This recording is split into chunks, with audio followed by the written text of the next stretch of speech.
I'm going to give you the things that we know definitively are going to help you live longer. Now, what does live longer mean? Well, keep in mind this. So average life expectancy for a male is about 73 to 74 years old.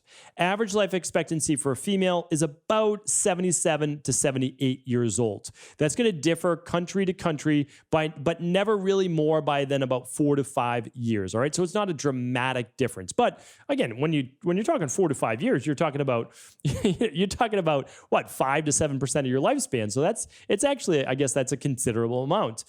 Which is true. And that's why, again, we try to study the longest lived people. And that's a lot of the work that I do and will continue to be at the forefront of my research and work, certainly that I'm doing, besides a lot of nutrition-based plans and really in the weeds plans that I don't often share. But what I do is I incorporate it into other plans, like behind the scenes, whether it's our gut healing plans or histamine or, immune imbalances.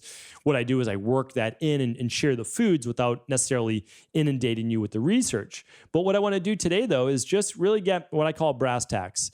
It's saying that if you want to live an extra 10 years than that typical, let's say 74 to 77 years old, so you live 84 to 87, that's the goal. Now, there are other people that only live 64 to 67 that are doing the opposite of what I give you here today, right? So when we talk about average life expectancy, 74 to 77, we're talking about, the average individual, right? Some people, they're living into their late 80s. And I really went over why on previous shows, because there's 4 main causes of comorbidities or mortality. And that's the reason why 75% of people die. Well, if you can not be one of those, part of that 4, you're going to live most likely to your late 80s. And that's the minimum. So that's our goal. It starts with these 5, and then it's making sure that if you have any of the comorbidities, which is cholesterol, heart disease-based issues, blood pressure, stroke-based issues, type 2 diabetes. Okay,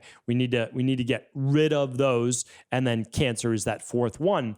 And again, I've said this before, but cancer is a little bit more of that wild card because you just sometimes don't know that you're exposed to something. But cancer, oftentimes, at least 50% of it, some stats are like 90, 95%, but I'm not going to go that high because there's exposure to pesticides, et cetera. It's at least 50 to 70% lifestyle induced.